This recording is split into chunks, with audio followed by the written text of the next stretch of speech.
नमस्कार. आपण आज आलो आहे अग्रसेन महाराज चौक या ठिकाणी. या ठिकाणी याचं निमित्त म्हणजे शेगाव शहर भगवा ध्वज सेवा समिती यांनी जो अत्यंत सुंदर असा उपक्रम राबवला की प्रत्येक घरावर गोडीसोबत त्याला झेंडा लावला जाईल, कसं प्रसन्न वातावरण होईल आणि हिंदू नववर्ष कसं चांगल्या प्रमाणात साजरं होईल. तर चला भेटूया आपण सर्वप्रथम माझे शहराध्यक्ष ठाकरे यांना. नमस्कार.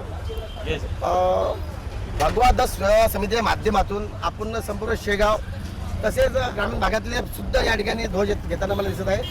तर हा उपक्रम राबवण्याचा मागचा आपला उद्देश काय? हा उपक्रम जो आपला गुढीपाडवा हिंदू नववर्ष चैत्र शुद्ध प्रतिपदा गुढीपाडवा नववर्षानिमित्त आपण भगवा ध्वज पुऱ्या शेगाव शहरात घरोघरी आणि आपल्या प्रतिष्ठान दुकान मेन रोड सर्व इथं लागले पाहिजे. हे कार्य आम्ही लहान असताना आपले हिंदू महासभेचे नेते टेलिग्रामजी जोशी आणि शेखरभाऊ नागपाल यांचे हे कार्य स्वतः शेगाव करत असता आम्ही लहानपणी त्यांच्यासोबत फिरत असता. त्यांच्या कार्यप्रेरणेतून आम्ही मागील 7-8 वर्षापासून भगवा ध्वज सेवा समिती असं नाव देऊन तो उपक्रम पूर्ण शहरात आम्ही हा राबवतो. अच्छा, तर चला आपण विचारूया मोदीजी यांना की त्यांच्या दुकानासमोरून हे भगवा ध्वज वाटप होतात. मोदी, मी तुम्हाला विचारतो की तुमचं एक वाक्य आहे भगवा ध्वज सेवा समितीचं, ना नफा ना तोटा या बेसिसवर आपण भगवा ध्वज वाटप करता. त्याचा मागचा उद्देश काय?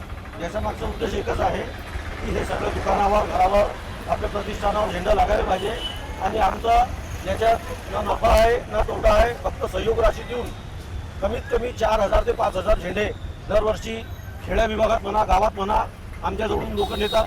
आणि या माध्यमातून कसं आहे की तुम्ही जरी झेंडा नेला घरी तर कधी सुतळी नसते, कधी काळी नसते, कधी त्याला लावायला खिळा नसते.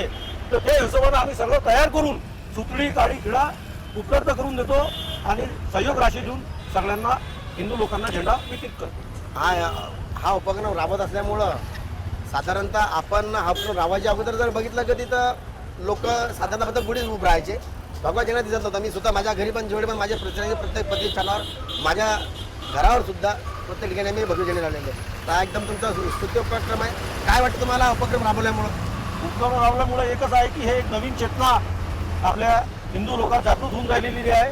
पहिले जसं आपण 31मध्ये पाहत होतो लोकांचा कोळ होता, आता गुढीपाडव्यालाच आपले लोक नववर्ष मानत आहे आणि झेंडा उभारून त्यांचं स्वागत करत आहे. चला ओके, आपण विचारूया एक प्रश्न.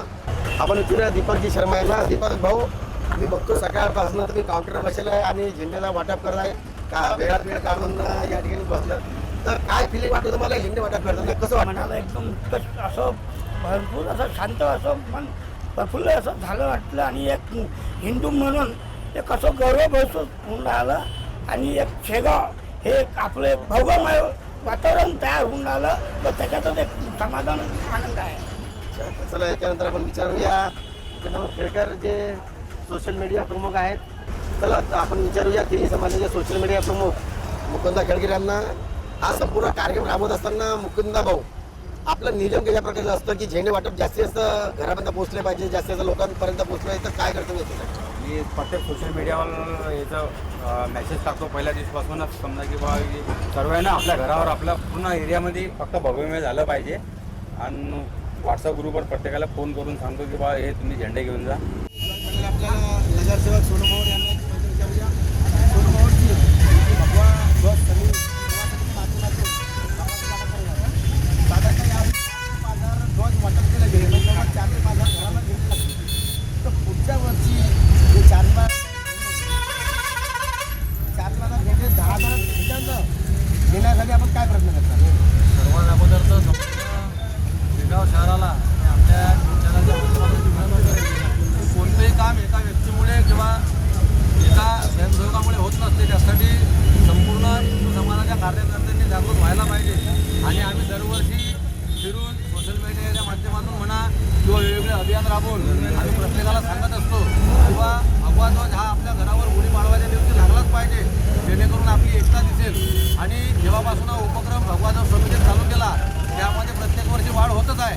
निश्चितपणे पुढच्या वर्षी सुद्धा यावर्षी आम्ही मार्केटमध्ये फिरतो, पुढच्या वर्षी हा संकल्प करू की त्या एरियातल्या प्रत्येक स्वयंसेवकांना प्रत्येक कार्यकर्त्यांना सांगून किंवा आपल्या एरियामध्ये फिरून सुद्धा तुम्ही सांगा की भगवा ध्वज एक दिवस अगोदर अग्रसेन महाराज चौकामध्ये आपल्याला समर्पण राशी देऊन, म्हणजे त्याचा ना नफा ना तोटा या तत्वावर प्रत्येक हिंदूच्या घरावर भगवा ध्वज लागला पाहिजे, यासाठी भगवा ध्वज समिती प्रयत्न करत असते. आणि त्यासाठी संपूर्ण शेगाव शहरवासियांनी, संपूर्ण हिंदू समाजातील संपूर्ण जनतेने आपल्या घरावर भगवा ध्वज लावण्यासाठी आपल्या न्यूज चॅनलच्या माध्यमातून आम्ही आवाहन करतो. पुढच्या वर्षी तुम्ही आम्हाला यापेक्षाही मोठा प्रतिसाद देसाल, हीच अपेक्षा आहे.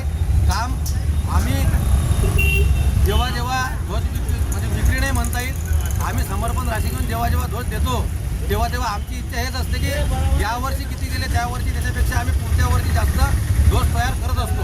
यावर्षी किती प्रमाणात आम्हाला प्रतिसाद मिळते त्याच्यावरच पुढचा आम्ही ध्वज किती जातील हे तुम्हाला सांगतो.